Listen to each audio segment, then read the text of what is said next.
All right. We're going to wait a minute or two here for people to come in. If you want to just drop your where you're located, and if you have any questions you want to make sure that we cover, I've got a little presentation.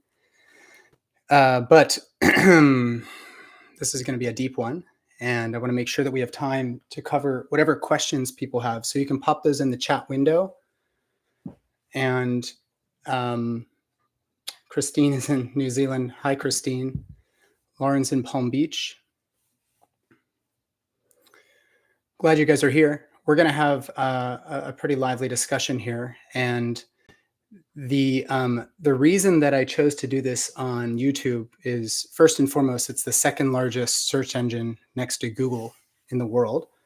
And IG Live is just not sufficient for the intimacy of a conversation like this. And then if we did it on Zoom, I would be getting 1,000 emails on I can't access and where's the link, and I just don't have the means of sharing that. So Nadine, Temple alum, welcome. Are you an OBGYN or a doctor? It's kind of cool. Brandy from Orlando, welcome.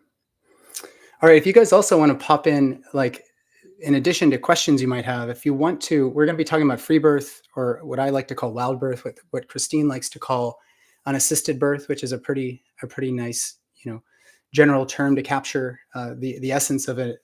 Truly unassisted, meaning no medical professionals at your birth. We're going to be talking about that, as well as the Free Birth Society and some of the challenges I think many families are facing with so many options around how to get childbirth education. So keep the chat going. I'll be monitoring it. I'm a one-man show here. I don't have an assistant or anything. I'm just going to be doing my best. So let me bring up a little slideshow, because I do have some important things that quotes and some other inspiration here in order really for the hope that we can have some semblance of like an idea as to what to do going forward. So before I talk about, I read this quote for you, I also want to share that we're all here today to support women in childbirth and their families, this unit. Like, this is what everybody is here for.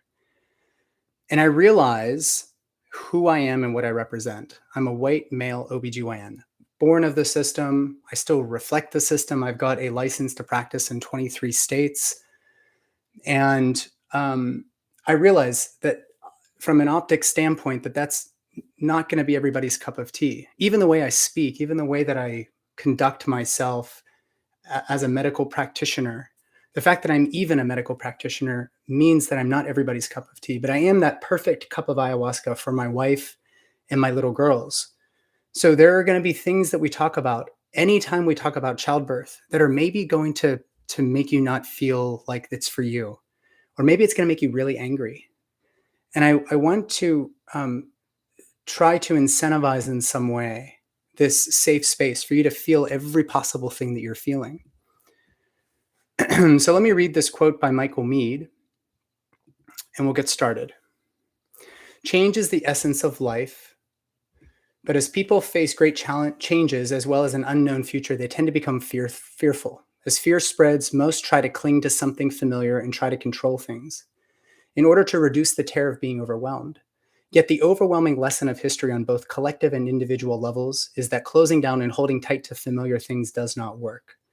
Amid such massive disorientation, one of the few ways to find sense and meaning is to find the inner order, the shape and the style of one's own soul. No matter what threats and disasters occur at the surface of life, the underlying soul remains an endless resource and a vital source of healing and renewal.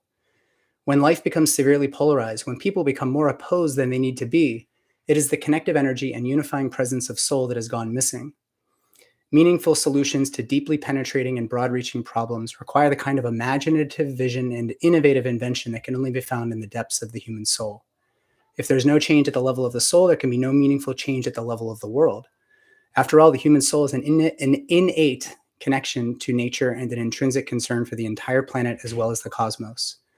A modern world plagued by false rhetoric and tormented by intensifying polarities and ancient animosities suffers from a collective loss of soul. So this is a quote from Michael Meade, and he wrote a book called Awakening the Soul. He's one of the greatest storytellers of our time. And right in there with like Clarissa Nicholas Estes and Martin Shaw. And I want people to just keep this, the nature of what he's saying here. I want you to keep this close to you, because this is really what's at cost when we start to see this division and this polarity in the world. And I'm not saying this in order to apologize for the mistakes of others. I just want everybody to realize that you're here for a reason, and it's going to come from you to bring in some light and some love into any conversation around childbirth, even if it pertains to a particular group that is doing work that you think is controversial or challenging, or even creating a lot of pain in the world.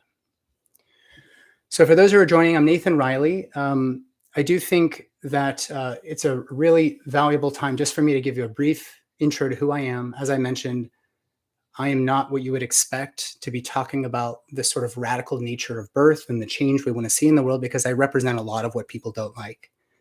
I'm a white male OBGYN. I'm straight. I have 2 kids. The second was born at home, which is heresy as an OBGYN. And through my work in the conventional model, I realized that these are very trying times.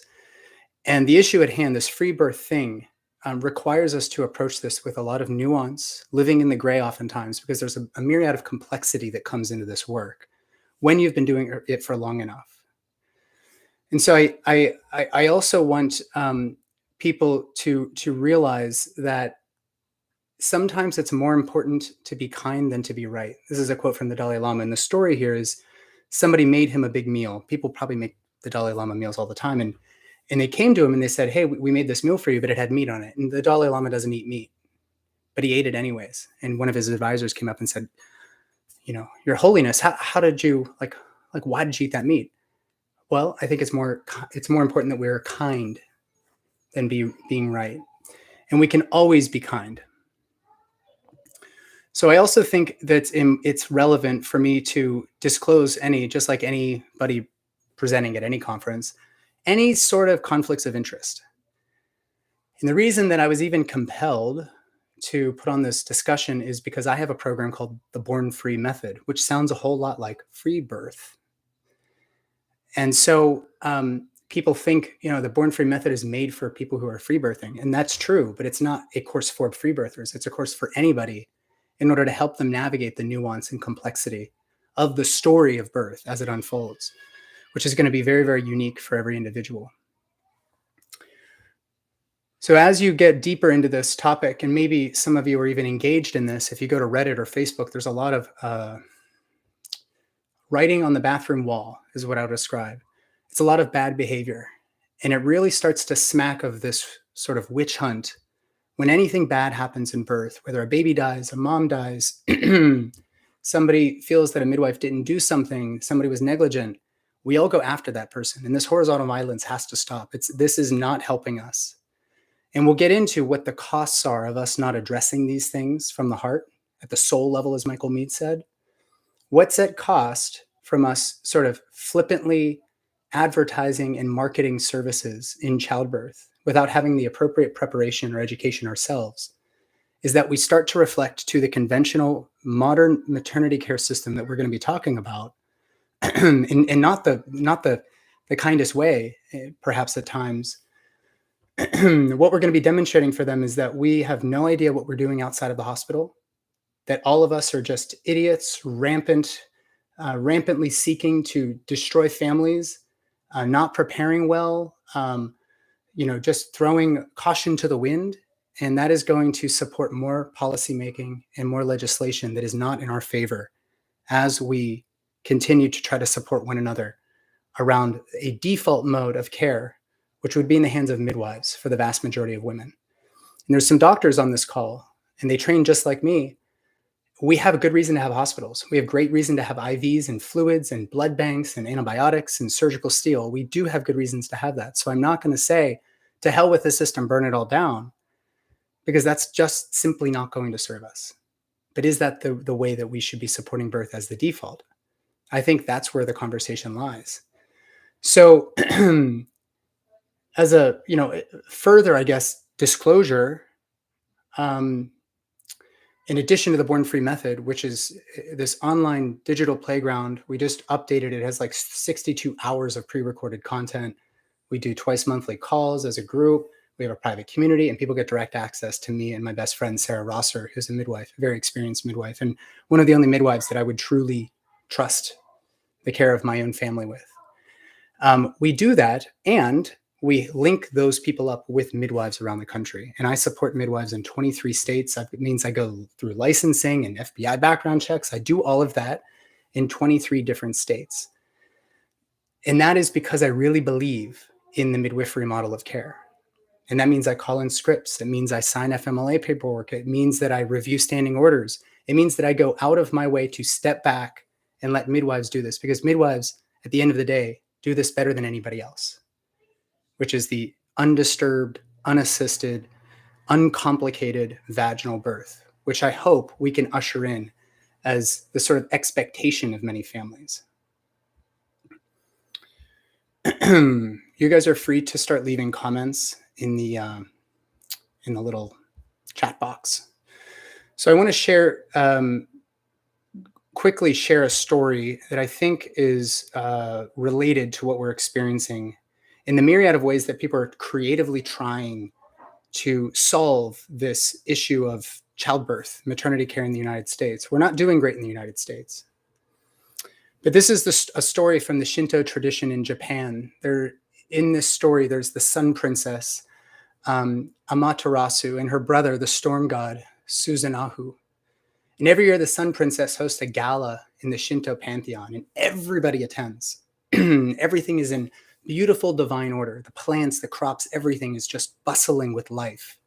But then her brother shows up, and he desecrates the space. He breaks down all the crops and breaks down the boundaries between the crops. He destroys the hall. And in some versions of this story, Susanoo even defecates on the princess's throne, forcing Amaterasu, his sister, the sun princess, to flee to a cave. The sun is dimmed and winter takes hold. But eventually the sun princess emerges and order is restored, albeit a little bit differently. And perhaps this is what we're experiencing now. And this is at the hands of the trickster. This is a figure that is present sort of universally across mythology. The trickster doesn't care about truth. He just wants to feed.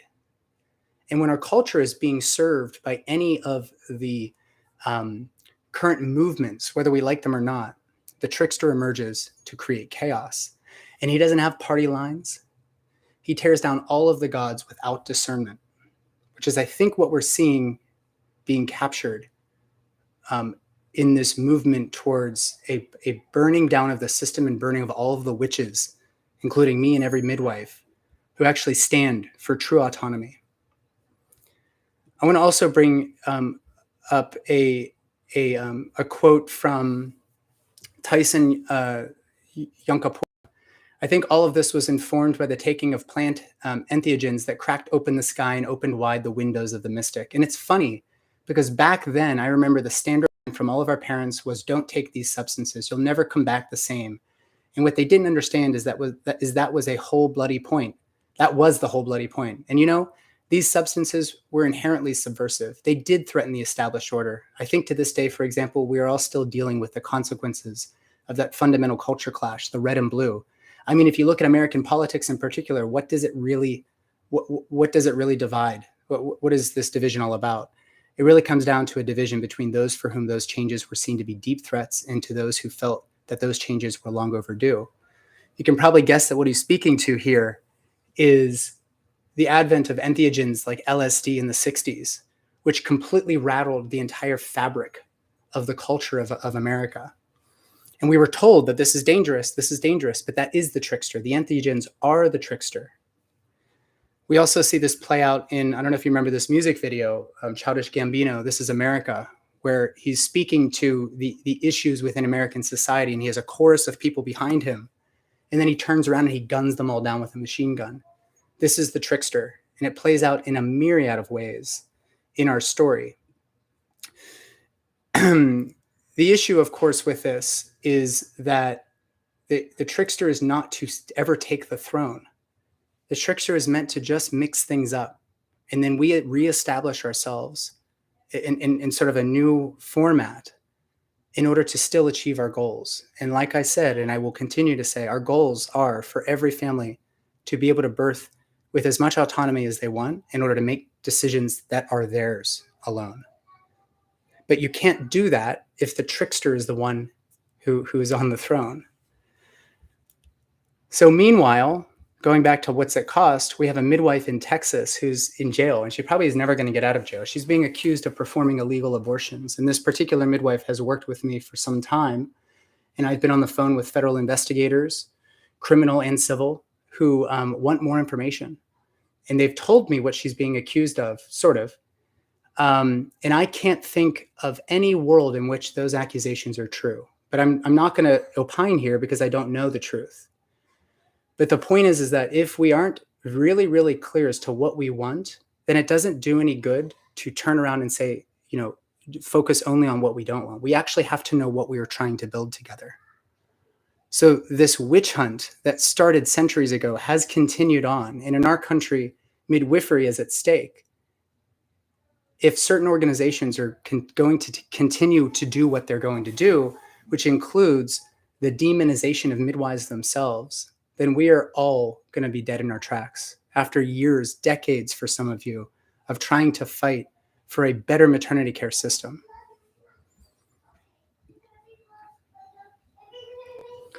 So here's what I think we all want. And then we're going to stop and take a couple questions. We all want reproductive freedom, but why? And why is the concept of a wild birth, which I'm going to be using wild birth going forward, or unassisted birth, and not free birth, because free birth has become sort of ubiquitously, sort of synonymous with the free birth society, which will be a part of our conversation, an important part of our conversation in the coming minutes. Why is this so appealing for those of us who value autonomy?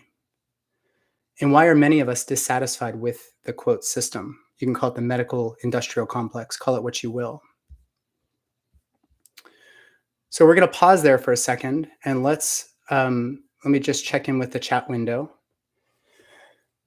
We have people from all over the world. This is awesome. Sarah Rosser's here. Hello, my friend. Allie's here from Seattle. A lot of great people here. So Flowing Fears, I want to comment to what you've said here in the chat. There are some modern pioneers who need to be honored, aside from all the mothers, who have been teaching these ways before free birth became a marketing commodity. Parvati Baker, LeMay, Wapio Odant. These are my mentors. Yeah.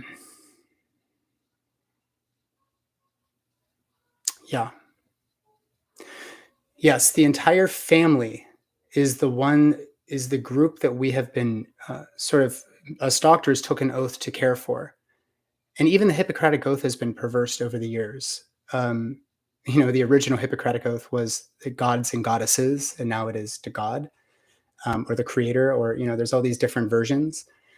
And I could notice a comment here from Jessica in the Netherlands. They're going after a family right now. First, they will come for the midwives, then the families. This is really important, guys. And if you go into the Reddit threads or the Facebook threads, you're going to see a lot of really, really weird stuff there. Some of it is half true. Some of it is fully true. Some of it is completely arrogantly lies.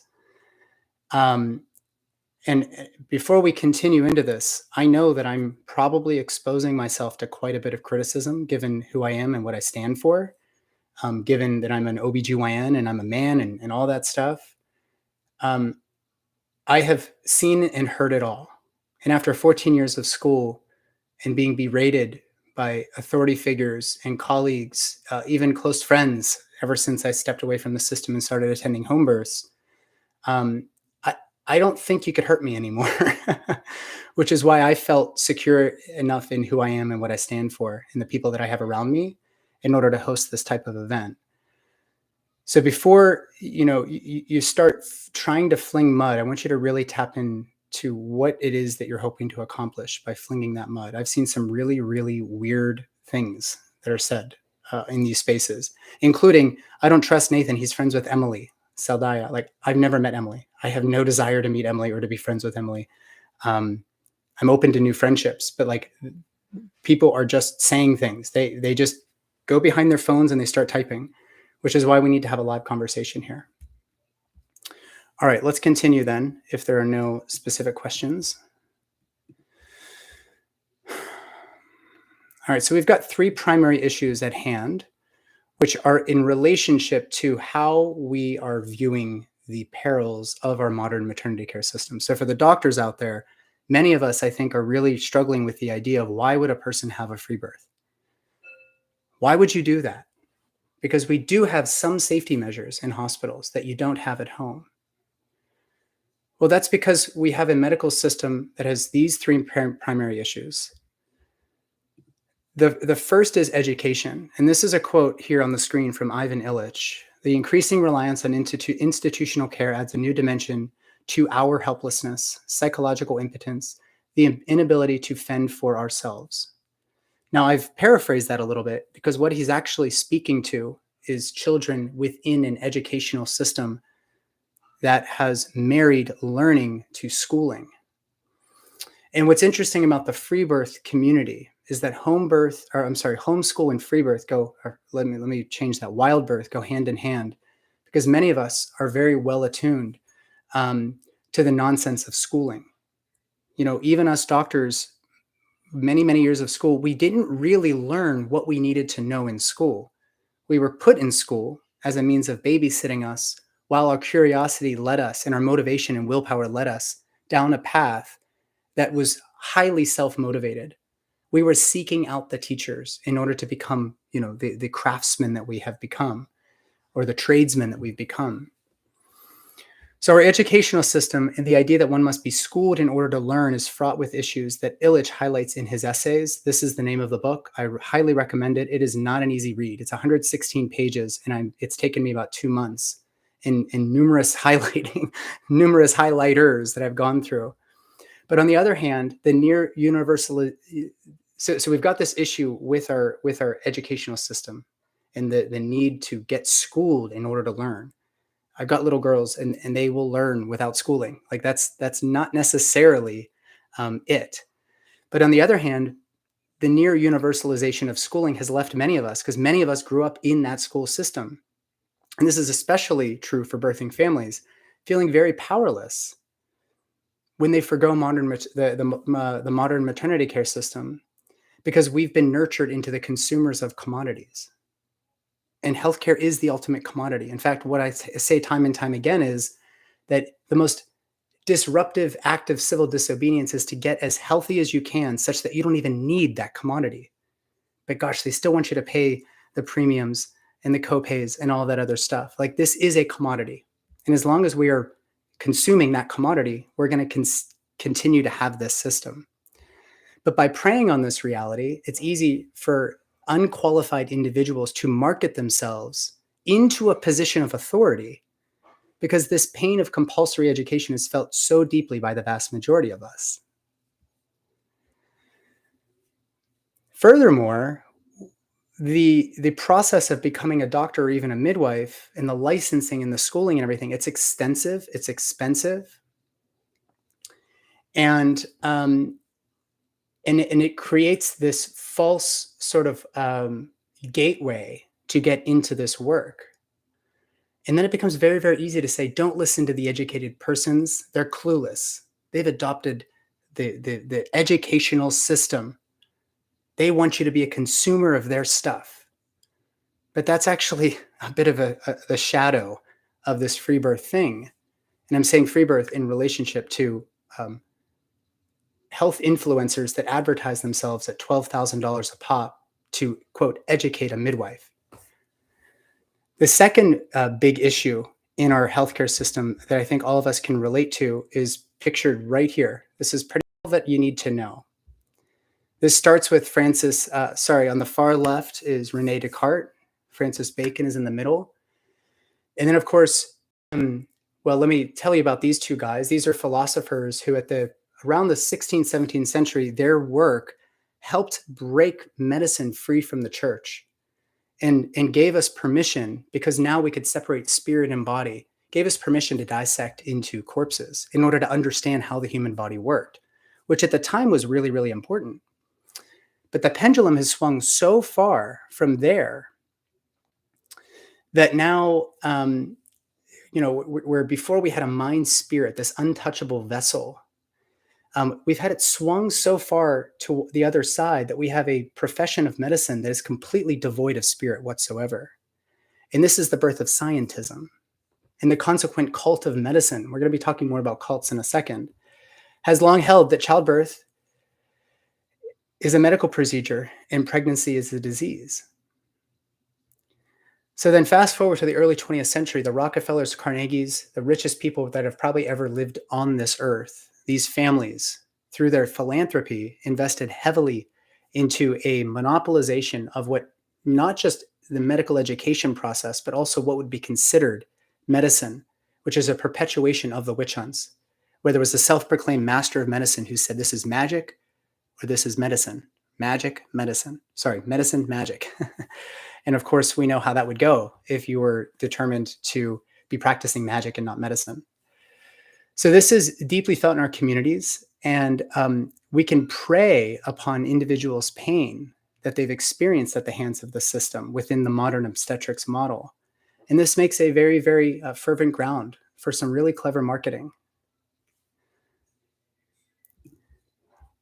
The last thing that I'll say, and by the way, the reason I have the Flexner report here, if you don't know that history, in 1910, this guy, Abraham Flexner, who was financed by their Carnegies and the Rockefellers, these big families, to go around and basically determine the medicine or magic distinction. And through that process, we had basically an elimination of every healing modality unless it fit the parameters of what was the German style of medical education, college, med school, residency, etc.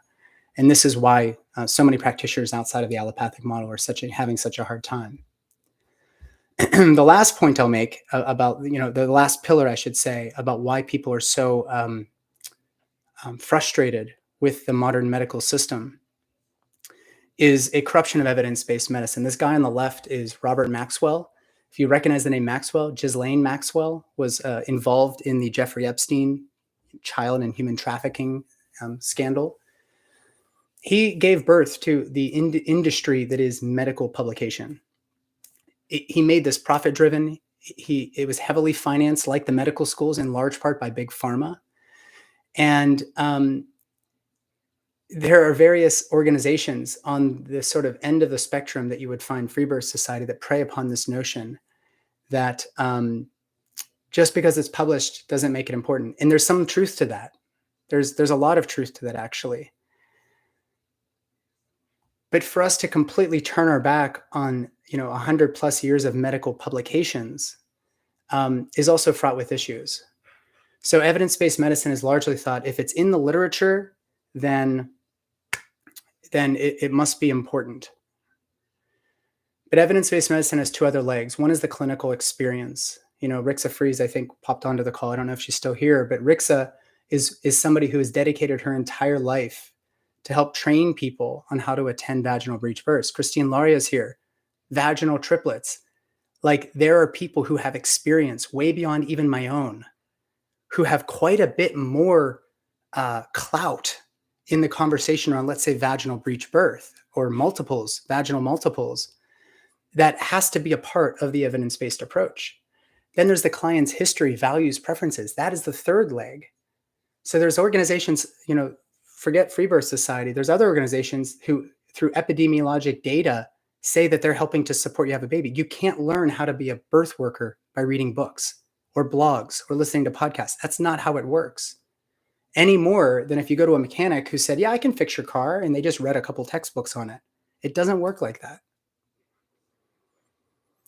So these three forces, the corruption of evidence-based medicine, the birth of scientism and the cult of medicine, and our educational system, which has a myriad of issues.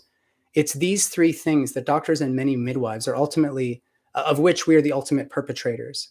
And that has made it very, very easy for a health influencer-led movement like the Freebirth Society to grab hold and to draw people into their ranks. because these are real pains that we all have. Okay, I'm going to pause again for some questions. Let's see what people have to say.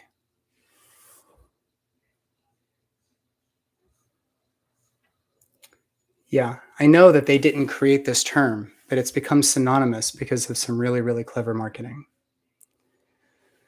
Yes.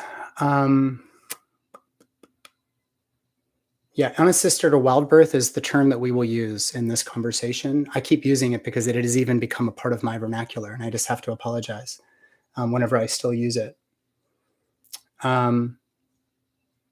Laura Shanley, yeah.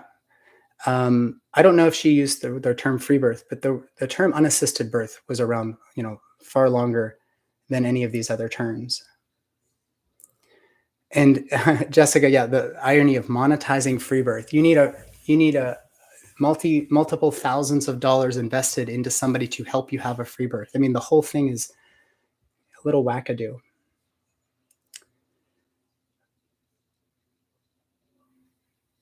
I think you guys are doing a good job of answering a lot of these questions. But if there's something that I've missed, please just repost it here in the thread, just so that I can keep track.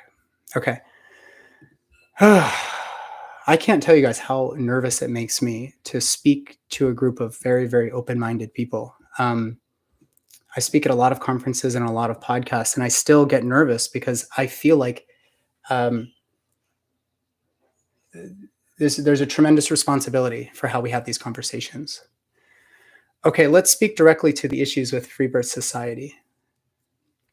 So Emily was on, and I realized that one of their people is probably watching this, and they're going to come after me, and that's okay. That's just how this goes.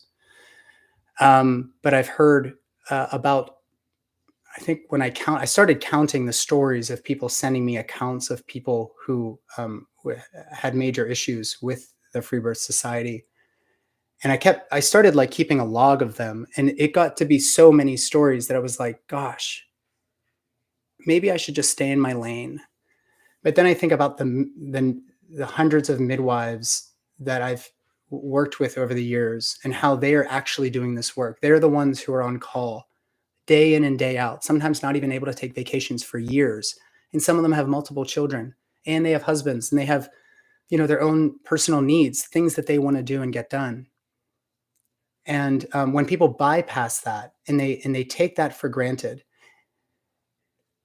and demonize them for carrying medications or equipment in order to help babies or women get through this experience alive, we're going to be talking about death in a couple minutes, but my goodness, I have to stand up. Like, I have to say something here, because this is actually what I genuinely believe in.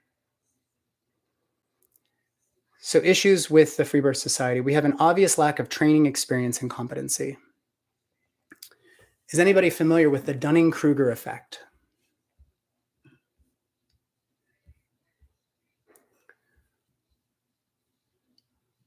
So the Dunning-Kruger effect is a psychological phenomenon whereby the people with the least competency tend to overinflate their competency.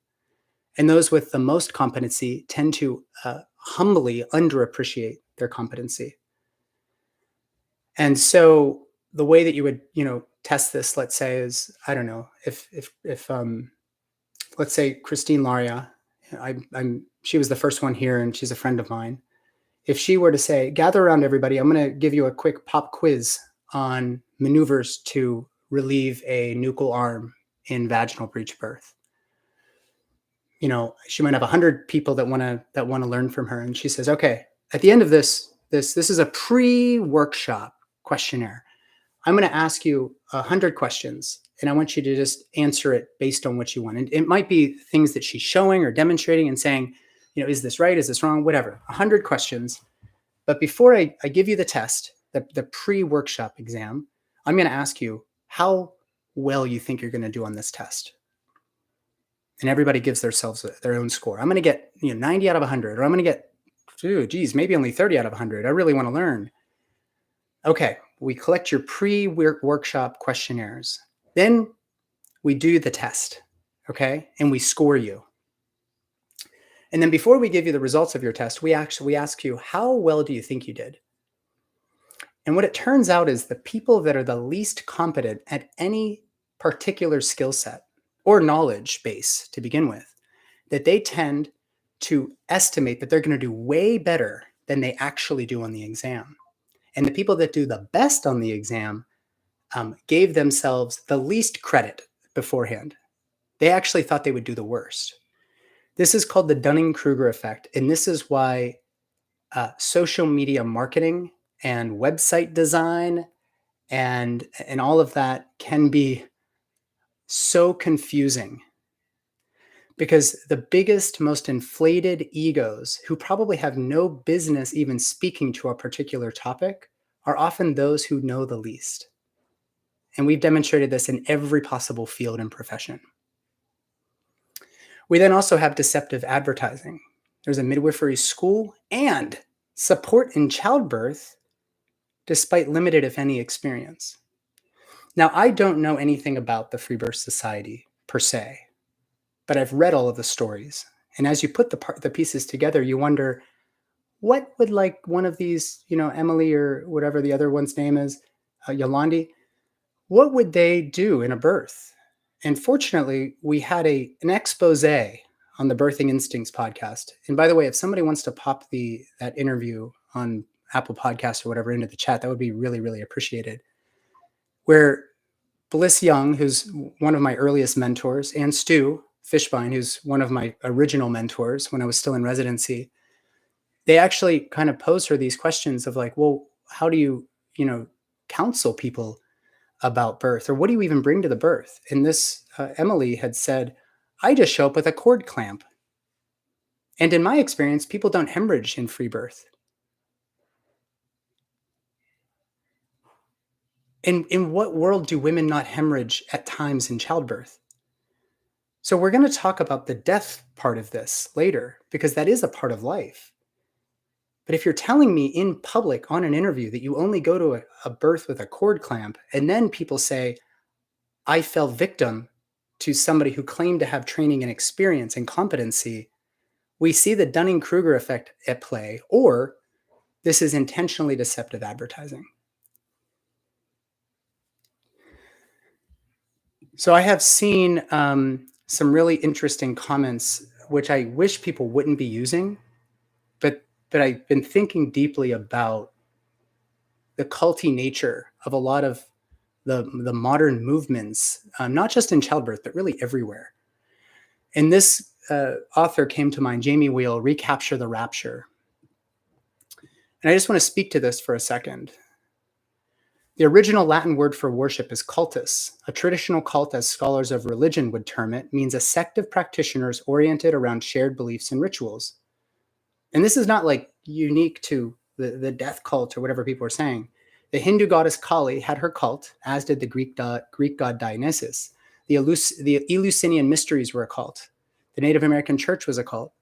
And for over 3 centuries before Emperor Constantine made it the state religion of Rome, Christianity was also a cult. So we also have the cult of medicine, as I've talked about. We have the cults of our 2 distinct political parties.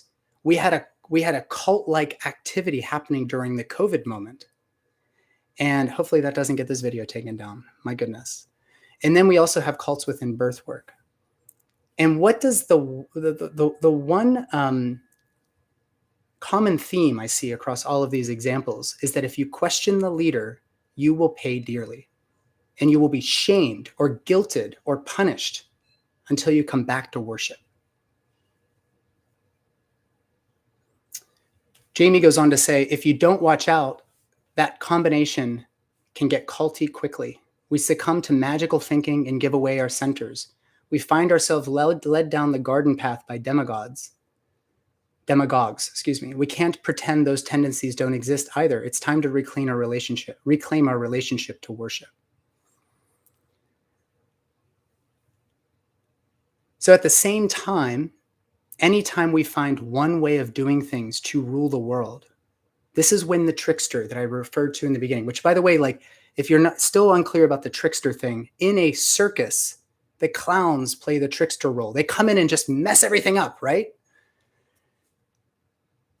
The freebirth society is playing the role of the trickster.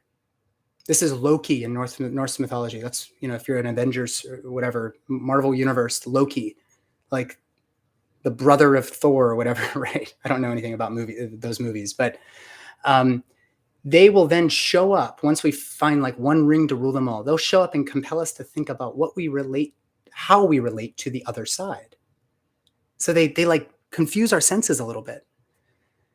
And the trickster is not bad. That comparison with the trickster between the freebirth society and trickster is not necessarily a negative one.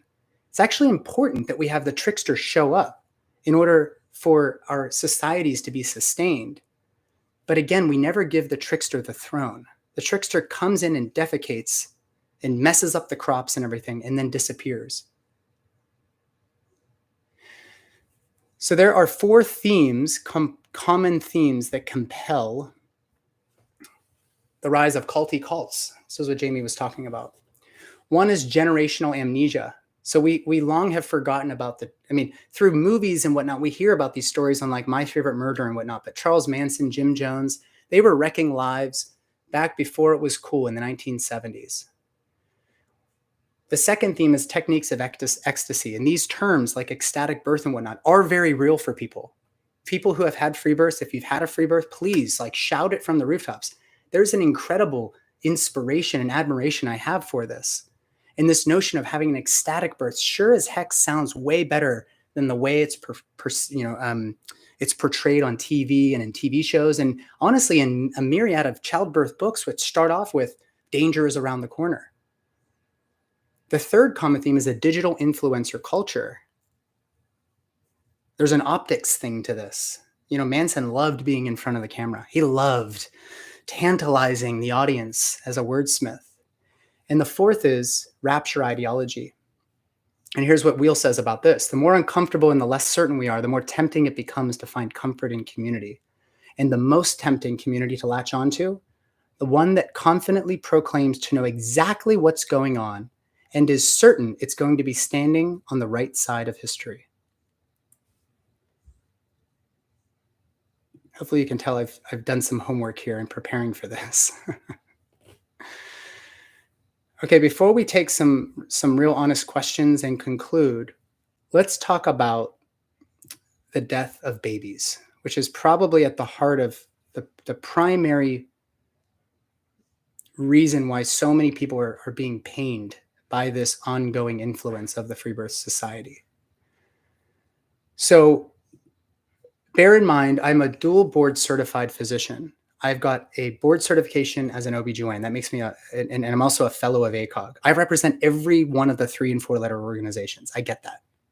But my other board specialty is in hospice and palliative medicine, which makes me one of the very, very unique, if not one of the only physicians whose subspecialty is in perinatal palliative care and hospice.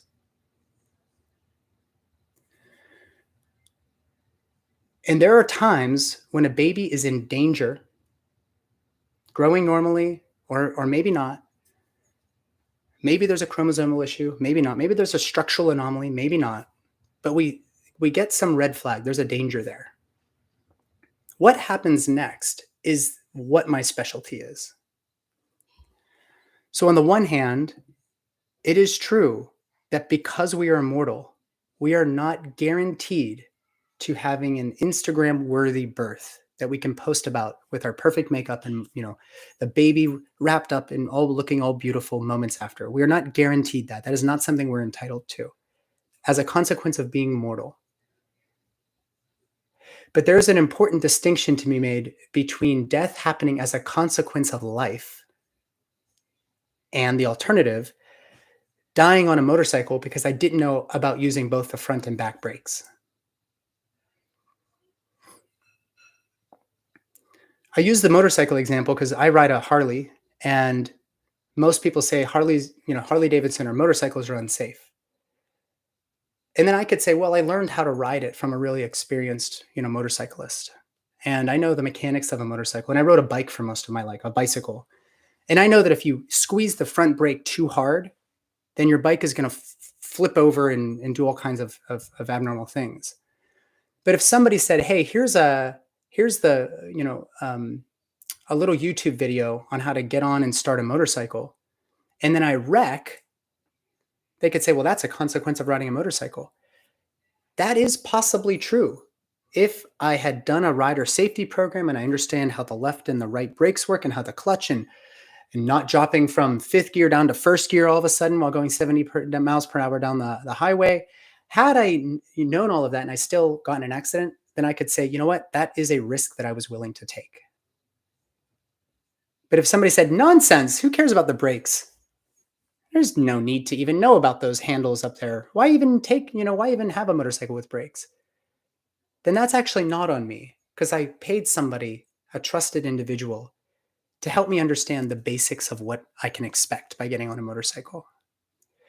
So babies do sometimes die. This is a part of life. And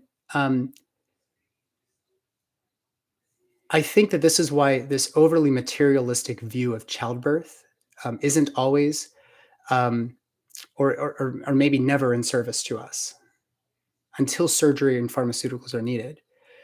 On the other hand, when a baby dies or a mother dies, and it could have been easily prevented had the person advising the birthing family known better, then many families would probably prefer intervention. But here's how this story goes, going back to this graphic. There's a baby growing. The baby's in danger, or the mother's in danger. Perhaps there's even a poor chance of survival. That's where the complexities of childbirth come into play. On the one hand, we could have a baby that's born at 24 weeks with trisomy 18. I actually wrote a chapter about this. A whole book chapter, along with a couple very, very academic pediatric and neonatology specialists. We have a 24-weeker with trisomy 18, and there's a very, very poor chance of survival beyond maybe a couple minutes, hours, or days of life. Do we do everything in our power to get as much time with that baby as possible, or do we provide a comfort-focused approach to the care? That is not a value system that I can impose on somebody else, and I have no idea what we would do if my wife and I were in that position. But when you talk to families about what the reality for that child might look like, many families might say, we want to just honor that baby and we want to just let nature take its course. That is totally fine. And if I'm not okay with that, then that's on me. But when we have a baby who's born at 37 weeks and there's a whole bunch of bleeding from the vagina, or let's say before the baby's born, and we get a little indication that the heart tones are really, really low because we actually have a Doppler with us or a fetoscope, or we have some clue as to what the heck childbirth is all about because we've done even some training, and the family says, our goal is to have a living baby. Then we transfer you as quickly as we can to the doctors, the surgeons, the interventionists in the hospital. But we don't know that until we actually try to uncover what that family's role, their goal is. So death, I don't see death as the failure of medical sciences necessarily, unless the person who's convinced you that they are the end-all be-all authority figure says nonsense, forget about your intuition, forget about what your goals are. You're not doing it right unless you do it the way that we tell you. That's a big problem. And it's also a problem in medical systems. That is no different from an OBGYN saying, if you don't have a C-section now, your baby's going to die. And then getting a court order to force you to let me cut into your belly to remove your baby. That is not the appropriate practice of obstetrics care. Nor would it be the appropriate practice of midwifery care to force you to do something that you were saying no, no, no to. To make it even more simple, if you walk into a triage, and when I worked in the hospital system, if I walk in and say, I need to check your baby, and I put on a glove with gel and I shove it into your vagina, and you're the nurse and your partner holding your legs back, and you're saying no, no, no, and I still go in, that's not appropriate. Because I'm now putting myself in charge. I am now the captain of the ship. So the same systems that the Freebirth Society is speaking out against, they are perpetrating it. They've learned it from the cult of medicine. And they're not even remotely capable of counseling in this way, which we've learned from the, not my opinion, from the hundreds of stories that I've logged around women and families who have had a really, really hard go after coming into contact with this organization.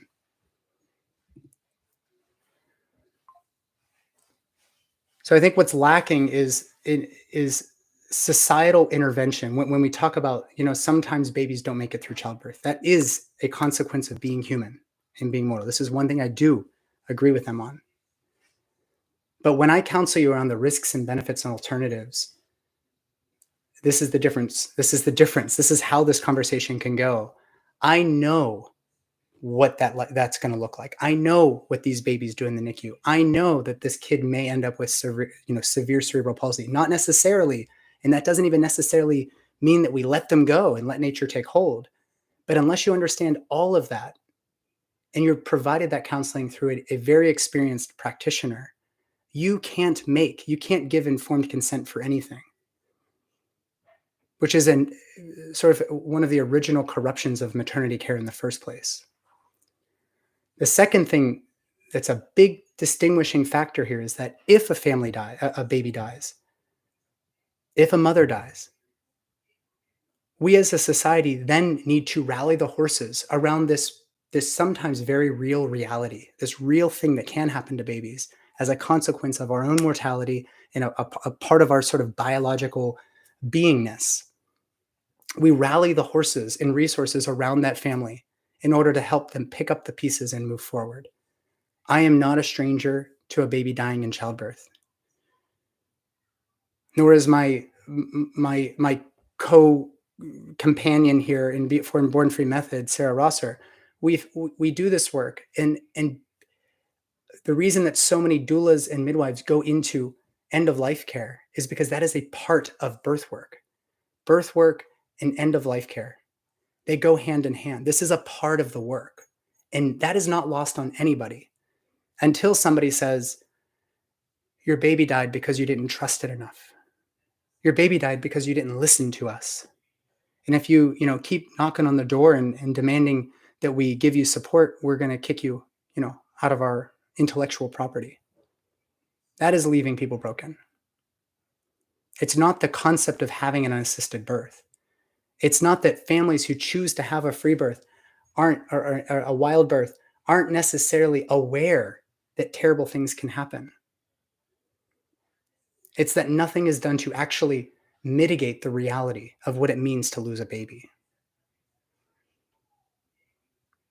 I remember once when I was in the hospital system as a fourth-year resident, a baby came in and a mom came in at 32 weeks. Her waters were open. The baby was born and rushed to the operating room, and nobody really knew what was going on. She was actually hemorrhaging, but that never happens from what I'm told. I was helping to manage her bleeding. She was good. We rolled over to the OR, and there's all these doctors and surgeons going in and out. And we learned that the baby's born without a trachea. You can call this an act of God. You can talk about, you can say, maybe it was folate and folic acid. You can do all of that. The reality was this mother's holding her dying daughter. And she says, I just want to let her, pass in my arms. And so while this baby's taking their last breaths, there's people organizing surgical instruments, and there's people going in and out of the door and adjusting blood pressure cuffs and clicking away on the computers. When she finally just says, can you guys leave us the fuck alone? And everybody files out except for me and a nurse, and we just sit there and sob with them. That is birth work. That is not social media influencer marketing.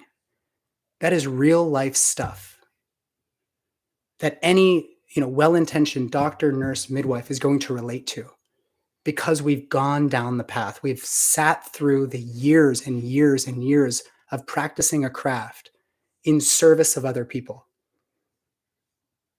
and not claiming that we're going to train you for $12,000 to be a midwife when we have no idea what a midwife even does. All right, I'm going to pause because I'm starting to get fired up, but I'd like to hear from some of you. I'll just read some of these comments. Ashley, oh gosh, there's a lot of comments. Thank you guys. Okay, so here's a good question. Or Jessica says, I was a labor and delivery nurse for 10 years and chose to free birth my last two children. I've not seen a hospital in the US that understands physiologic birth. Well, I take pause with the term physiologic birth. Once we understand the physiology of a car, we can take it apart and put it back together. To me, I know what people mean about physiologic birth. Um, the reason that we have all of the interventions, including surgery, pharmaceuticals, synthetic oxytocin, which has a bunch of chloroform derivative mixed in, by the way. Once we start using those, it's because we understand the physiology. But there's something missed in our rudimentary understanding of physiology, which is why I don't like that term. I don't like the term cardinal movements either, because I don't believe that they're true. But your point here is well taken, and that is that most of the time in the hospital, we don't want to let nature unfold because we think that we can actually construct this mechanical process better, and that we somehow have an answer that surpasses what nature has provided us. Alicia, as someone who has been accused of overvaluing autonomy, how do we define what is true autonomy? I'm going to leave that for the comments, for the chat. What does it mean to have true autonomy? One thing I will say, and this is from my years of being friends with Hermine Hayes Klein, who's a human rights and childbirth attorney, is that, and this is what she actually compelled me to believe in an early talk that I saw her give at Cedars-Sinai when I was still in LA. And that goes back to the conversation around, if you don't have a C-section right now, your baby will die. If the woman who has every right to decline a person cutting into her belly, as long as she is of sound capacity for medical decision making, which is something that we all could be taught how to do, but we don't necessarily know what that means. All that it really means is, do you understand me? Can you relate it back? And you understand the consequences of, the risks, benefits, alternatives. If you can relay all of that back to me, and I've provided you with information, then it's safe to say that you're of sound decision making. If, on the other hand, you come in and you're drunk or you're super high or something and you can't even form sentences, then we have some reason to believe that this is not a person who can make sound decisions. And had they been in their, quote, right mind, that they would maybe decide otherwise. So we have to now become the surrogate decision maker. That is very, very infrequently the case in a modern maternity care unit, where a woman just has no ability to make decisions for herself. But I think society as a whole treats women as if they have never had the ability to make decisions for themselves. They're too stupid to understand this stuff. Unless you have an MD on your chest or a DO or you wear a white coat, that you couldn't possibly know what you want. And there's a lot of people who will say no to a C-section. And if you have developed a relationship with that family, and you have the credentials and the training, the experience, and you can say, listen, if it was my wife, this is what I would do. Oftentimes then they would say, you know what? I feel like this guy has my best interest at heart. He doesn't like intervening. He has a reputation of being a minimal interventionist. My C-section rate remained less than 5%, even after residency. And that was with all comers, including home births with really complicated medical histories. They know that I don't have a low threshold for intervening. So if I'm recommending it and we've developed a relationship, like what I get to develop with our Born Free community members over months, if not years, then they're going to more likely say, you know what, I think our goal is to have a living baby. And doc, if you think a C-section is appropriate, then let's do it. But that's not necessarily how this is going, especially when we have groups of OBGYNs that all cover call for one another. You don't have a relationship. You don't know this person. And that makes it very, very hard for the, quote, consumer of medicine to make decisions. But to the point of true autonomy, if that woman ultimately decides, even if my baby dies, I do not consent to a C-section. We get our bioethical feathers in a fluff when that happens. But ultimately, this is what Hermine and I have discussed, or what I remember her discussing. That is still her decision. Alongside her partner, that is still their decision. And if I impose my value system onto you, and I use language in order to get you to agree with what I would do, that's called coercion.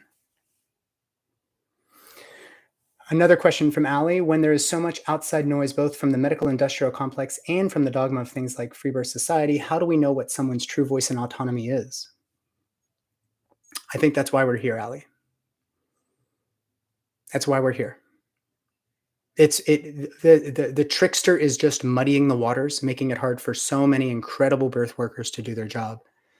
And there are principles behind their philosophy that we all agree on. So it's very, very, very tricky. So let's not throw the baby out with the bathwater, so to speak, but we do need to become very discerning. And I think the piper will eventually be paid. I'll just say that.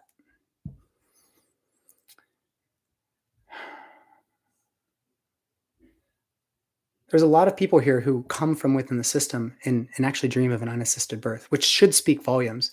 When I was in the medical system, I was always under this impression that midwives were incompetent and lazy and stupid and uneducated, because that's the picture that our media and mother culture paints for us.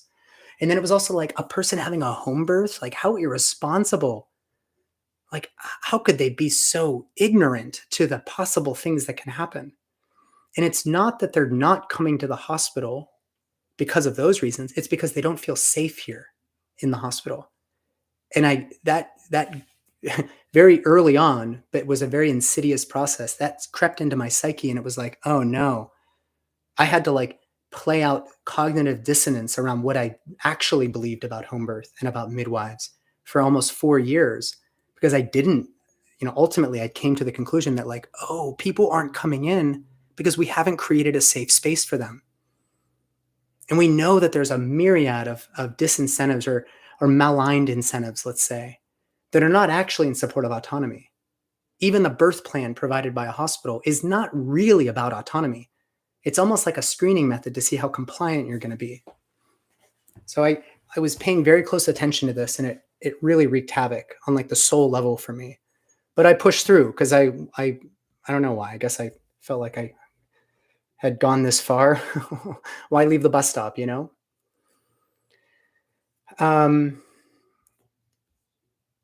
Okay, the pendulum swings far too. Yeah, I think we've covered all of that. I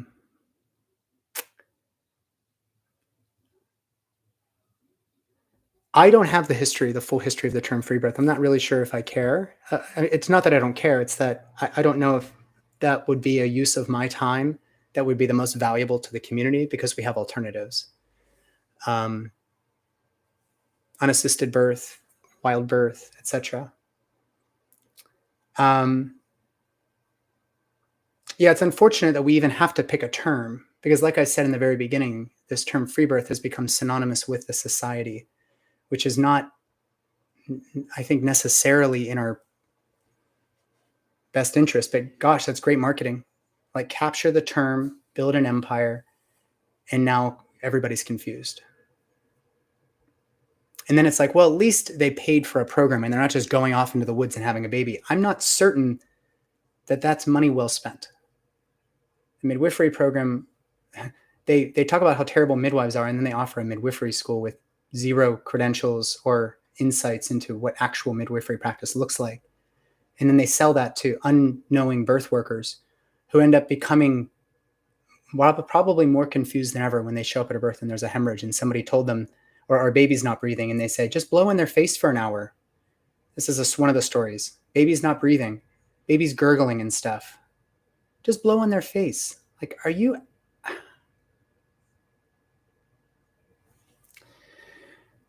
Blowing on their face is great. But if they're not breathing, and that woman is hoping to have a living baby, now's the time to act. But you have to know how to act. You actually have to know, the strength of a positive pressure ventilation. Like, knowing that is really helpful. Even if you do mouth to mouth, you go too hard and you blow the baby's lungs out. So I can't emphasize enough that having some hands-on experience is really, really valuable. Rixa says, unassisted birth was by far more common in the US when I was writing my dissertation. Free birth was used more in places like the UK. I chose the term unassisted birth as it was the most common. Yeah, let's all just use unassisted, undisturbed. You're welcome, Brandy. Ali, when there is so much outside noise, both from the medical industrial complex and the dogma, how do we know when a person's true autonomy has come through? I feel like I already answered that one. Oh, that's because I probably didn't answer it before. Sorry, Ali. Julia says, I was afraid to talk to my OBGYN about wanting to birth at home, but I also wish I had gotten his opinion. Is it possible to have these conversations in OB appointments? I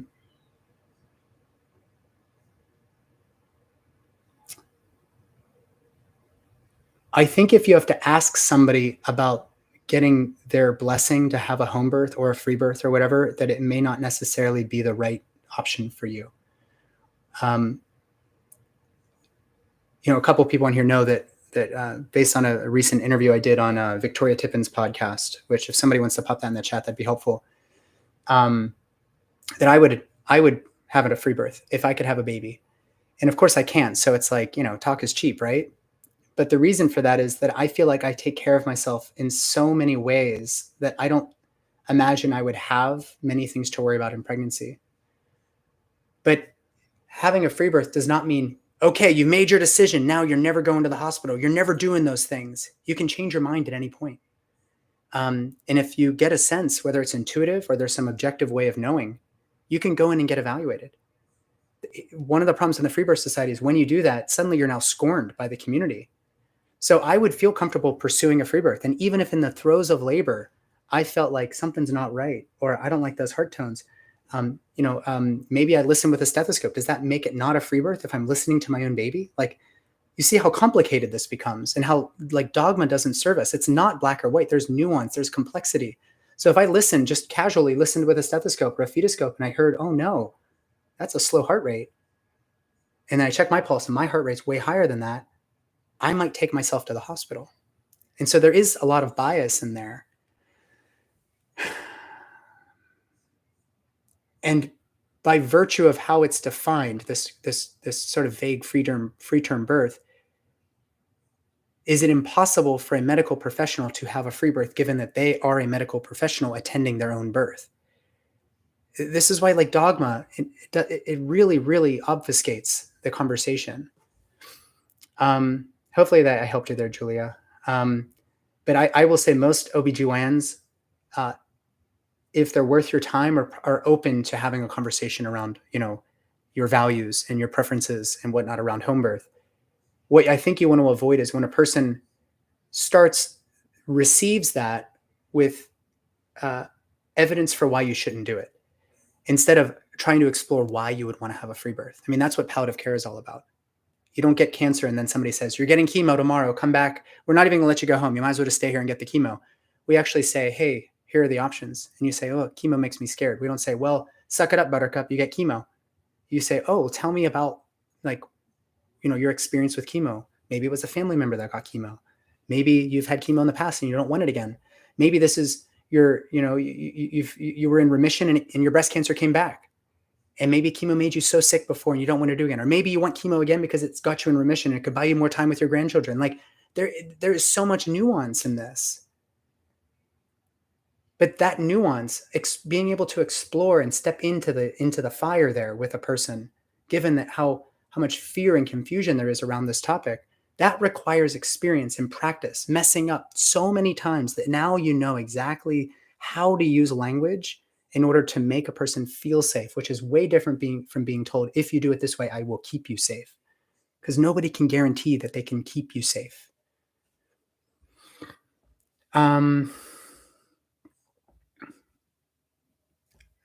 Yeah, a lot of OBs are going to probably not in this call. I don't think this is kind of like a non-starter for them.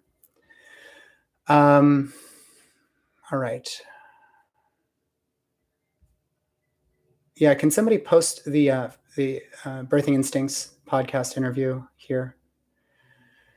DMT experience during my unattended birth. How do you know it was DMT? Does that mean you've done DMT? Naughty.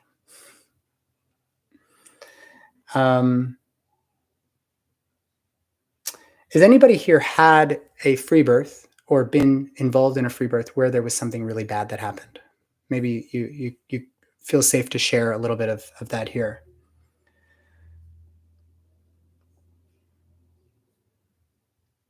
Okay, there's a lot of comments here. All right, I'm going to close up here with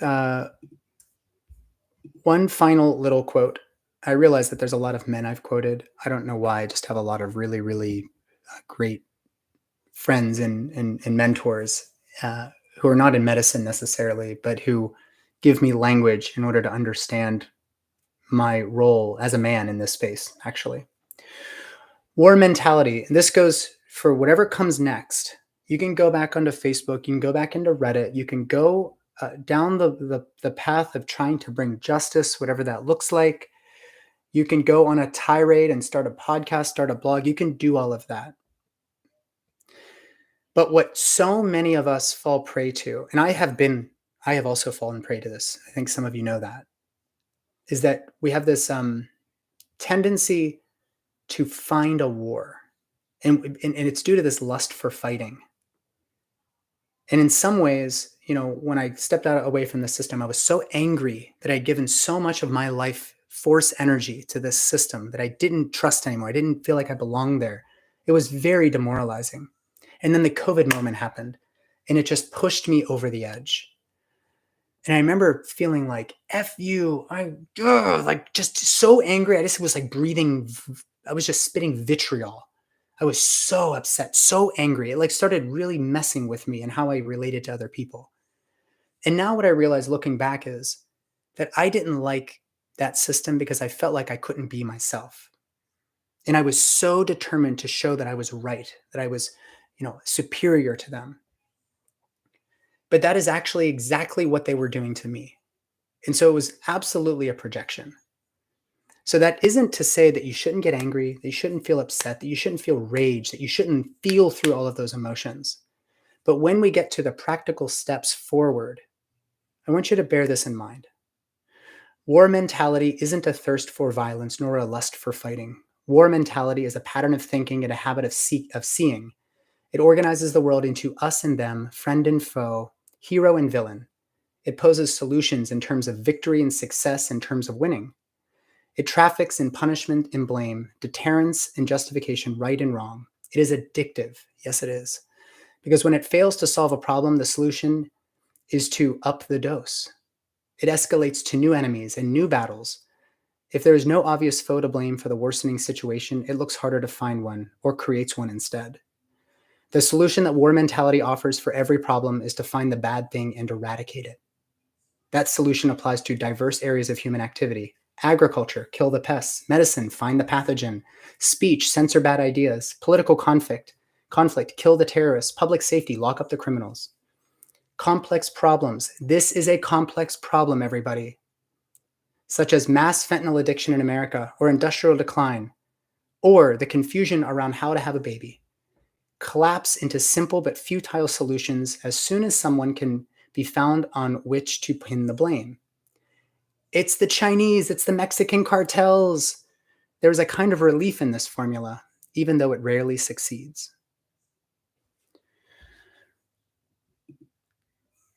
So there's certain things that we can all agree upon. There's certain things that we all value, that we want to become a part of whatever maternity care looks like in a new world. And Charles's book is called one of his many books is called The More Beautiful World Our Hearts Know Is Possible. I absolutely hope that everybody will read his book. It has nothing to do with birth and everything to do with birth. Because if we want to usher in a new world, we have to know what that looks like. And there are certain things that we all agree upon. It's trimming the fat, and it's actually establishing how do we orient ourselves to birth and one another and even our children and our families. What is that going to look like if we can establish a new paradigm, a new way of doing this that does not have to be driven by social media marketing, false advertising, and an utter lack of competency in the thing that we're advertising or at least proposing that we can do for families. So I thank you guys for attending. I'm going to spend some time reading through these comments here. Is it true that overall midwifery is trending toward medicalization and becoming obstetrics light? Yes. Let me speak to this very, very quickly. The idea that a person is licensed to do something is also a part of Ivan Illich's thesis. That by having a license, it means you're competent. This is a commodification of the healthcare professions. Midwifery was never a licensure sort of oriented industry. It was never an industry. It was never a profession. It was women teaching women through a lineage. This dates back to the African diaspora in many parts of the world, except for Europe and the United States. And even in Europe, before the advent of modern obstetrics, where self-proclaimed doctors, wrested this from the hands of women who have cared for women for 3, 4, 10 generations. Licensure does provide some degree of clarity that a person has at least done some practice in this. They've probably done an apprenticeship, and hopefully they've had to manage on their own a true medical emergency. Kate and Allie and some of the other docs that are in this call, and including many of the midwives, have at least on one occasion experienced an utterly near catastrophic miss. But fortunately, because they had trained on, maybe having a uterotonic at the bedside, such as misoprostol or methergin or Cytotec or just a shot of Pitocin, or maybe having some antibiotics, or maybe having some training on what to do if a baby isn't breathing, and to not just blow on their face as if just trusting that the universe will deliver is sufficient, especially if that's not in alignment with the parent's goals. We've all had that moment where a baby's shoulder is lodged and we flip them over onto all fours and we actually can dislodge that shoulder. We all have that training, but the licensure doesn't guarantee that a person is able to do this job. The licensure is almost like a buy-in. It's like having a medical license. It's the buy-in at the poker table in order to start the real practice of medicine or of midwifery or whatever else.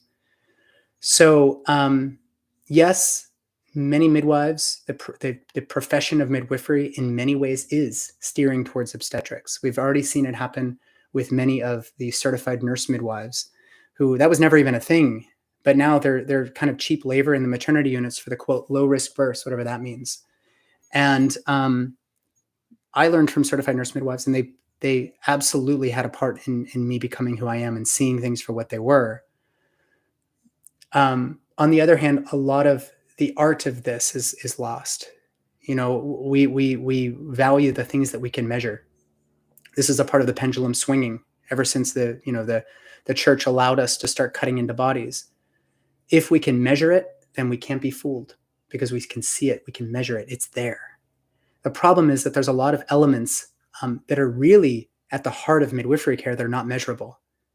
The presence, the time, the patience, the love, the despair, the sadness, the ecstasy, all of that is important. And most women who tell you their birth stories will use those types of words, regardless of outcome.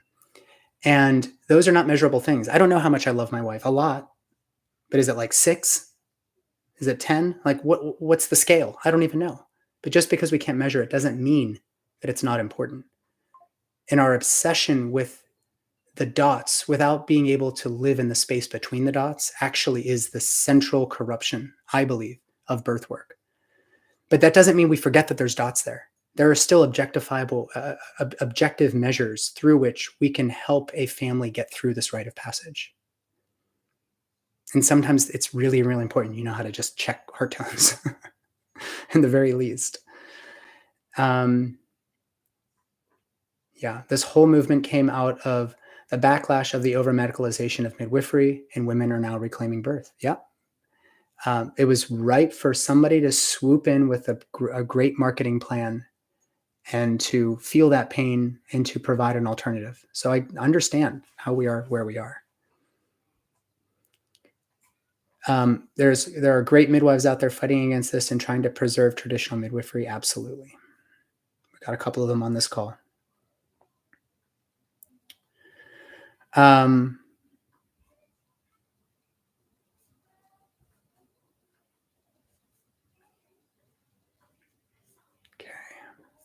Man, there's so many comments here.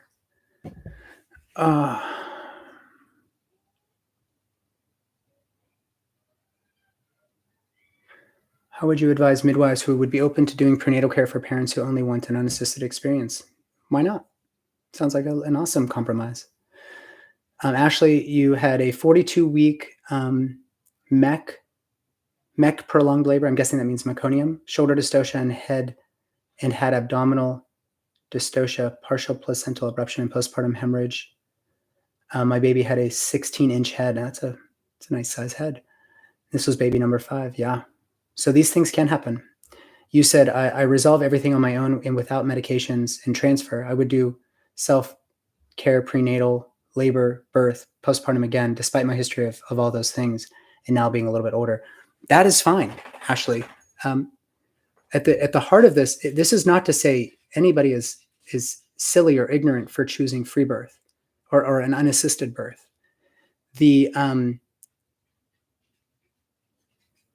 If you were to give that story to somebody else and to say, hey, would you have an unassisted birth with this history? And they say no, it wouldn't be fair for you to say, oh, come on, I did it. Why are you being so silly? You don't trust it enough? That's what people are upset about. I want to be very, very clear. It's not the idea of having an unassisted birth. That's an incredible story, by the way. Thank you for sharing.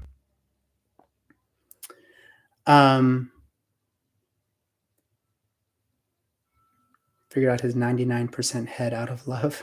I'm not sure if I understand that one. Yeah, you don't have to give up the word free birth. That's cool. So how people who want to still become a midwife can find the right way to do it. I think you got some good mentors here. You've got people like Rixa Fries and Christine Laria, Sarah Rosser. There are some really, really great ways of becoming a midwife. I personally, if I were to become a midwife, it would be an apprenticeship model whereby you don't go through like, hey, here's the curriculum for year 1 and a curriculum for year 2. You know, we have licensure for even barbers nowadays. I was talking to my barber and he's like, yeah, during COVID, I couldn't cut hair out of my house and I couldn't have my doors open at the shop. He's like, so if you want a haircut, you have to come over, but like, it's not official. I just happen to be having scissors in my hands and your hair's getting in the way. Everything now has a licensure, as if you need a permission slip from anybody to do anything. And I have a real problem with that. But there are ways of becoming a midwife, which requires you to go through the painstaking process of sitting with birth in whichever way you can do it in order to understand the nuances around when to intervene, which is rare, but when to intervene if you're hoping to actually be a midwife. Know when to intervene. You don't have to intervene almost ever. My last home birth that I was at, I didn't even put a pair of gloves on. The one before that, she had her baby as I was walking up the stairs, and the dad was there and caught the placenta. But we had prepared and prepared and prepared every aspect all the way through. And of course, she did just fine. But had she not, I was there with all of my gear, ready to intervene. Dr. Stu, when I went to a home birth with him the first time, he had said, I'm going to teach you the art of sitting on your hands. And that is earned. The tendency to not intervene unless it's absolutely necessary is something that is earned by having intervened when it was necessary. You get to actually see like, ooh, that is something I think I'm going to intervene. I think I'm going to offer intervention. I think I'm going to jump to action. But just saying, oh, nonsense, it all goes fine every time. I can't stand behind that. There's a lot of other programs that you can use to improve your skills. Breach Without Borders is a great one. Stu's Reteach Breach workshops, I think that's still the name of it. Spinning Babies is a great option. But none of this is a surrogate for sitting with birth and being on call and being up all night for sometimes multiple days in a row. That is a part of the work. And so you can imagine why so many midwives are so disturbed by some of the stuff that's being said by the Free Birth Society. It's like walking into a mechanic shop and never having worked on a car, and you're like, yeah, I can fix anything. Like, prove it. Prove it. You just walk in with a cord clamp and you're going to fix anything? Give me a break. And that's not for everybody. You don't have to have them there. If your goal is to have intervention, if it's absolutely necessary, and you want somebody that knows how to discern when intervention is absolutely necessary, it's great to have somebody like Sarah Rosser at your birth. Considering the licensure issue and absence of skills, I wonder what the best route to midwifery education should be so that I can serve as many families as I can. I would love some guidance. There's lots of midwives here. I hope that you guys can all chime in. Yep, Spinning Babies is great. research and talk to different midwives. Thank you, Christine. Yeah, I mean, so I hosted for 2 years in a row a twins breech conference in Louisville, and NARM, I think that's what it's called. Maybe Sarah Rosser can correct me here, but NARM requires you to have certain like continuing education credits through different programs. And we had accreditation through the ACNM. I don't even know what some of these mean. American College of Congress of Nurse Midwives or something. And it was approved by them, accredited by them, but NARM wouldn't accept it. Even though you were hearing from people like Stu Fishbein, David Hayes, Rick Safries, Christine Laria, Tracy Vogel, Carol Gauchi, like these are like some of the best people you could possibly learn midwifery from, or obstetrics for that matter. We had a lot of doctors in the crowd. And I just gave you a little sampling, but Gail Tully was there, Nicole Morales. Like these are some of the G's, like the very, very best. And NARM wouldn't accept that as continuing education. Instead, you had to pay for some of these weird programs online that are useless. My opinion. Oh my gosh. Okay. Now's the time to ask questions, guys. We're going to be wrapping up here. My website, by the way, is belovedholistics.com. I know a couple people asked that. So you can find me there or on Instagram at Nathan Riley, OBGYN. Yeah, Ashley, it's not for everyone. You have to believe in infinite possibilities. So let's speak to that. Ashley, I love that you said that. I've talked about the dots and the spaces. When you start to live in with your extra senses and being aware of what's between the dots, like this stuff, this is the dots, the hard stuff, the material stuff. If that's your whole life, you're going to naturally fall into perhaps the modern obstetric paradigm. But if you can see between the dots and you can open up your heart to the possibilities, the possibilities are endless as to what can happen in your life and what can happen to you and for you. And you can take a new age approach to this. You could say the creator, the universe, God, you could say all of that. They did that for me. It doesn't really matter. If you're only concerned with the measurable, hard, reductive, materialist stuff, then there's a way to have a baby, and that might be best served in the hospital. But if you're willing to consider the possibilities, then you also can honor the reality that sometimes babies don't make it through this process. And one thing I will say is, there's groups out there. I don't want to name any because I don't want anybody to be too mad at me. But there's groups out there that just give you what the data shows. And that's considered evidence. Over 90% of what's published, if I recall, that's what I got. That's what I remember reading from Ionitis here. Most published research findings are false. I mean, literally almost all of them are false. And he doesn't mean that they were done fraudulently or they were overly paid by big pharma. It's that they were looking for an answer and they interpreted their data in a way that would give them that answer.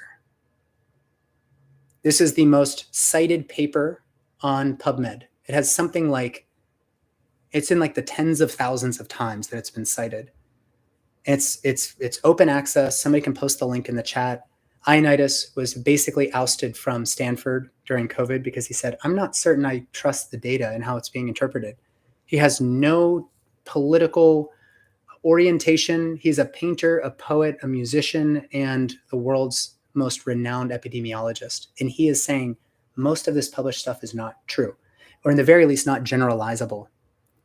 So when a person talks to you about the risk of this and a risk of that and what this intervention can do and what it can't do, you have to take that as just one piece of the whole puzzle.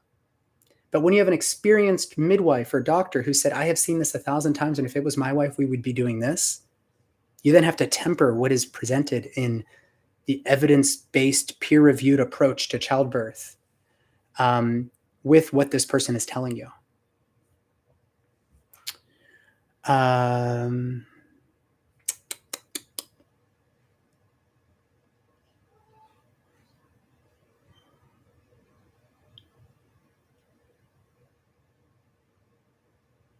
Yeah.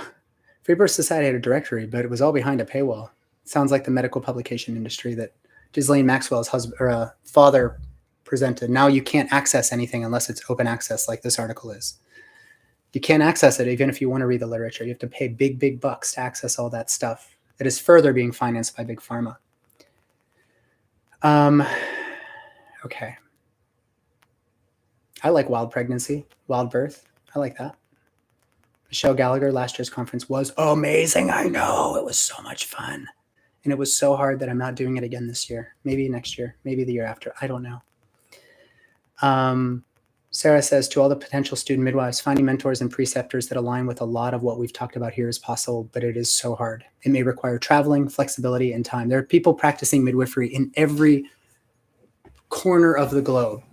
You do not have to do this in a way where you're coughing up tens of thousands of dollars necessarily, but you need to make sure that if you're presented with the emergency and your person who's hiring you and paying you their hard-earned money is expecting you to know how to intervene in an emergency, that's it. And you can't do that, then you need to continue to practice. There's a reason that OBGYNs, there's a reason that having a vaginal breech birth, surprising a doctor in the hospital with a butt coming out, is not necessarily the best idea. That's because we have been de-skilled. We are not the experts. Midwives are the experts when it comes to vaginal birth, particularly when it comes to vaginal breech. If there is an expert, it's midwives. The problem is that most state licensing restrictions, residency training programs, very, very limited education and hands-on training is being provided. So if you're somebody like me, you finish your residency training, which is 4 years of 100-hour work weeks, and you get so much surgery and so much birth and so much clinic time, you get to see everything twice, or maybe 1,000 times. I saw maybe one breech. So what did I have to do to make sure that I could deal with, quote, any emergency? Not that a vaginal breech is an emergency, but it sure is if somebody is attending to you and they've never, ever seen a baby come out butt first. So it technically is not safe to have a vaginal breech birth in the hospital system in the United States. And that's not because vaginal breech is inherently unsafe. It's because we have a de-skilled workforce in the OBGYN community and anybody who's trained and lived in the hospital system, unless they go out and seek that training. For the most part, I'm generalizing here. Some programs maybe are still doing it. I know that a lot of academic programs are really cracking down on it, but there's other academic programs that are bringing in Breech Without Borders and doing this. So if I was like applying for residency, one of my questions would be, because I don't know what it's like to go find a preceptors and whatnot in midwifery, it would be, hey, what are your thoughts, interviewer, program director? What are your thoughts on vaginal breech birth? Oh, no. That's far too unsafe. That's probably not where I want to go train. Do you, what's the C-section rate at this hospital? 80%. Probably not where I want to go train. Get really, really good at C-sections. But whenever you're only trained to use a hammer, everything looks like a nail. We also have I don't mean for this to be promotional, but we have a lot of birth workers who come and learn with me and Sarah. And there's a lot of really, really rich experience in those conversations. I don't have all the answers. That's why working with midwives as their collaborative physician over these 23 states, I learned so much from that. And I can balance out their practice with some functional medicine approach, some low intervention stuff. How do we keep these people out of the hospital? So even having me sometimes for a new midwife is like, oh, thank goodness, because now I know what they would expect to see in the hospital, and they really don't want to go there. So then we work together with them to rally the resources in order to keep them out of the hospital. And this is what we provide in the Born Free Method program. Let's see. There's a lot of options out there.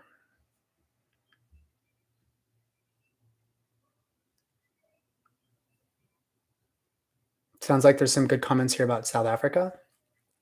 Lydia, glad that you think the conference was amazing. And Sarah Rosser brings up a really good point here. Let's say you have let's say that you're interviewing preceptors or midwives. If you're a family who is seeking to have a home birth with a midwife, asking a lot of questions and then realizing you're never going to agree with with anybody on everything. I mean, I have a lot of things that Yolandi and Emily that I probably agree deeply with, deeply on. So I don't think that they're bad people necessarily. I don't have that direct experience. I think if the stories that I'm hearing are true, I think that there's some some reckoning coming here. The piper will be paid, as I've said before. On the other hand, I don't think I'm friends with anybody, including Sarah Rosser, that I agree with on everything. Like, we are very socially aligned. We are very politically aligned. We are very aligned in our approach to so many things in life. But I don't have a strong Christian background. And I don't even have necessarily any real experience with a Christian denominational church. And Sarah does. So if we were to come into a debate about Christianity, I would be like, I don't know. What do you think? You were in the church for a long time, and you live in a part of the country where there's a lot of churchgoers, like, right? So even your best friend, you don't have to agree with them on everything. And one of the docs here, Allie, she had reached out to me and she was like, I agreed with about 90% of what you said in this one podcast. And I was like, thank God we don't agree on everything.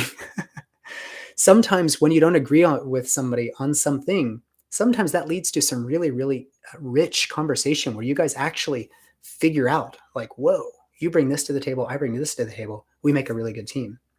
And you're going to find that not every midwife out there is as good with their hands as you, or as good at suturing or whatever else. So be very, very open-minded.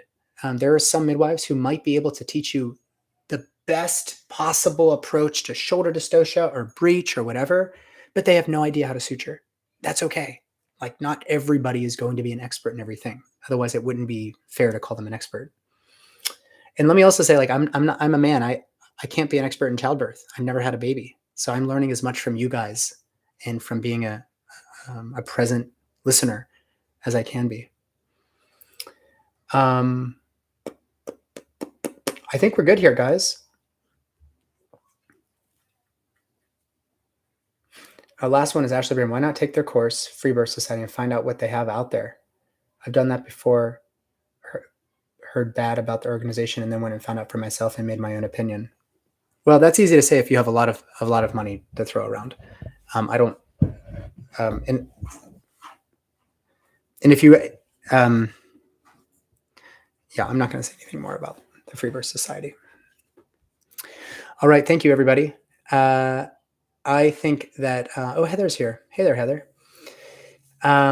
Yes, I will save this and we will, yeah, Freebirth Society costs 12 grand. That's what I wasn't going to say, but I am available. Let me put my email in here, nathan@belovedholistics.com. I know that there's going to be a lot of nasty things said. People are going to try to discredit me. I can handle it. It's okay. But if there's some value you have to this, you receive from this conversation or the podcast or whatever, share it around. I really do not see myself as the arbiter of truth. It doesn't end with me. This really ends with you and what you feel is right or wrong about the world. And you in acting through your adult human beingness, you have a lot more power than you believe. In some ways, I feel like I'm in a unique position to host a conversation like this because I don't really have skin in the game.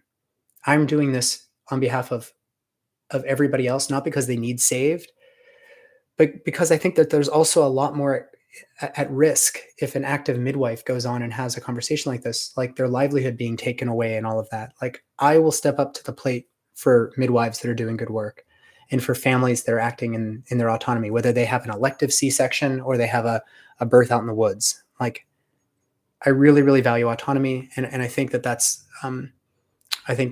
complete for today. So thank you guys.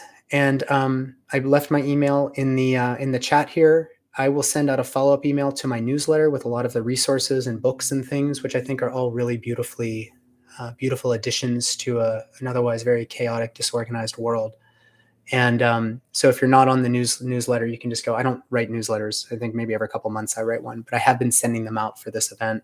And I'll send a follow-up email to those who are subscribed with a lot of the resources here, and that'll include the replay, the recording. So you can do that at belovedholistics.com.